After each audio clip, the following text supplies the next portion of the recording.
It just needs to be at home with the family. Return of respect. Next, the reclamation project in honor of a war hero.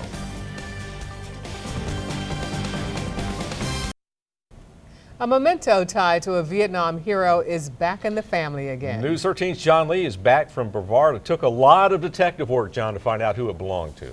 The man who restored the peace literally saw the light, which led him to the widow who, it turns out, lives right here in the mountains. Can we possibly identify who it belongs to? Sometimes wood is as valuable as gold. It's from the early to mid-60s. This officer's desk set bears the name of Larry Dring, and though you couldn't tell now, the name disappeared with time. We started letter by letter putting it all back together. For Howard Sarge Thiele of Brevard, it was a jigsaw puzzle well worth solving. Just needs to be at home with the family. This is a story of an item that traveled halfway around the world and ended up in a forgotten garage. It's true, the treasure could have easily ended up in the trash, but instead, it's the centerpiece of this ceremony. Today we'll hear the story of one of America's heroes. A story we're hearing in 2014 because of the piece Madeline Meyer had in storage since the 80s. And I kept thinking someday, somewhere, somebody will be able to fix this and will realize the importance and value of it. She eventually found Sarge. I was cleaning the garage, some lights shined across the item, and I could see where the last name was just by phantom images on the wood. Who needs Google? And then I had something to work with. Turns out the man who owned it was a Special Forces captain and Vietnam hero with 5 Purple Hearts.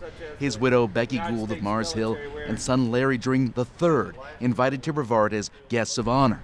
Madeline explains how Sarge gave the relic new life. In fact, he was almost dancing. He said, "Yeah, I think I can fix this." Ooh, When the time came, oh wow. the widow was wowed, not just by what she was given, but by the respect and reverence shown.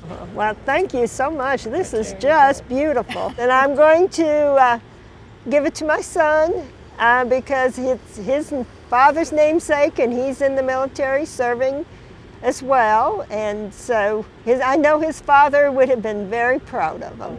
Just speechless. I mean, there's a special bond between service members.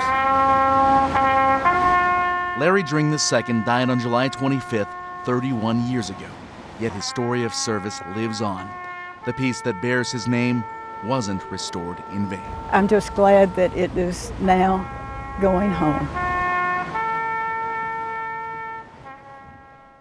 And Mike Duracco of Brevard served with Dring at the ceremony, describing him as courageous and compassionate.